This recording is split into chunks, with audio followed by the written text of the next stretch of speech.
Hello, it is Tuesday. I'm leaving for Japan on Friday. There's so much I still have to do. It's a lot of errands, it's a lot of thinking, and I plan to go to Japan in the future again. So this is for anyone who's going to Japan in the spring or for my future self. This is what I'm packing for spring weather, things to keep in mind, how to create an itinerary, and everything that I've learned over the past month as I'm prepping.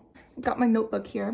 To start off, I am going to Japan for 10 days in the middle of March, and the weather is going to be kind of unpredictable. It's going to range from 4 degrees in the morning all the way up to around 20 to 22 degrees in the afternoon. And the weather is going to be rainy, sunny, and windy. So we need to pack accordingly, and we are bringing a checked bag and a carry-on, but we plan to only pack our clothes in the carry-on and bring an empty checked bag there with just an air tag in it. We've heard a lot of cases where checked luggage gets lost or delayed, and we don't really want to deal with not having any of our things there once we're actually at the airport.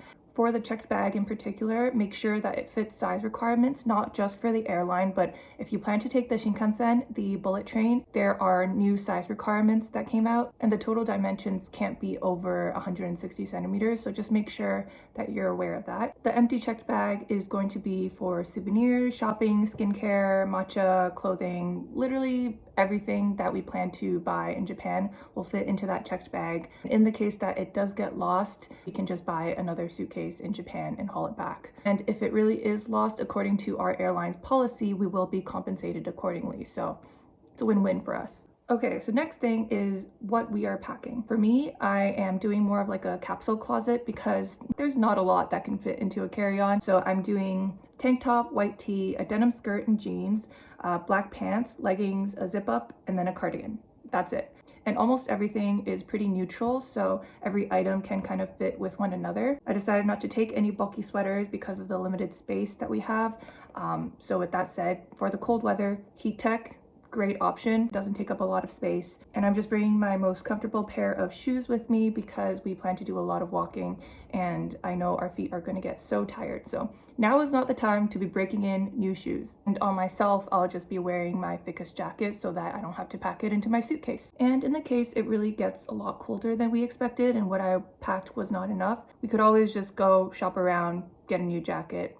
It's not really that big of a deal. Now, before the pandemic, Japan was very cash focused. So I know that there are a lot of places that now accept credit card, but we still want to be prepared for that. So when you go to the bank to exchange for Japanese yen, please make sure to go a couple days in advance because most banks won't have Japanese yen available. So you have to order it in advance and then pick it up. You could also arrive at the destination airport and go to the foreign exchange booth and get the currency there. But given that the flight to Japan is relatively long for us, we don't want to be wasting our time waiting in line there. We just kind of want to get things going as soon as we're there.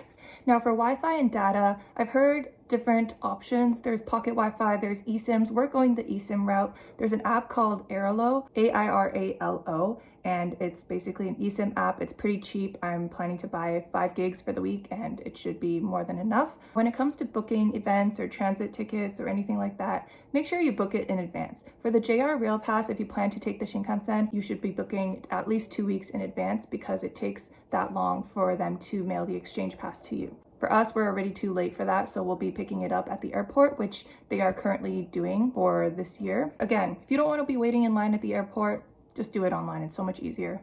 For booking events like Team Labs, which I know is really popular, or Shibuya Sky at sunset hours, you have to be booking at least like a couple weeks in advance because Shibuya Sky sunset is the most popular time and you will not be able to get in if you just plan to go on the day of. We did look at the options and they're completely sold out between like 4 to 7 for the entirety of March. So that leads me to planning the itinerary. I love planning, but even this was stressing me out a little bit because we're not going for a very long time. So I kind of wanted to jam pack our schedule, and taking a look at all the things that we plan to do, it was a little overwhelming. So how I planned my itinerary is we looked at all of the spots that we wanted to go to and we marked them all on a map. We created our own map through Google Maps and it kind of helps us visualize everything that's close to one another so we can just have a rough estimate of what each day is going to look like and where we can go for each day.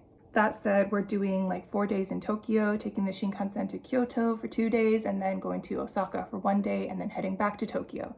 I know that once we get there, we'll probably be really jet lagged and we'll probably tire ourselves out with all of the walking that we plan to do. It's good to kind of schedule breaks or have some chill time in between all of the things you want to do, because if you plan a jam-packed schedule, it is very likely not going to be going according to plan. Always have a plan B in case a restaurant is fully booked, for example, or something's closed for the day. You never know what can happen. For Tom and I both, it's our second time going to Japan, so our itinerary might be a little bit different from a lot of first timers. We're not doing like Nara Park, for example. But if you do want to do a lot of touristy spots and you're looking for cute pictures, go early. Go early. We plan to see Shibuya Crossing at sunrise from the Starbucks overlooking the crossing. And it's because I'm a very big Alice in Borderland fan, so I'm really excited to actually see it in person. But I think that covers everything. Hopefully this is helpful. And with that, I need to get back to packing. So, goodbye.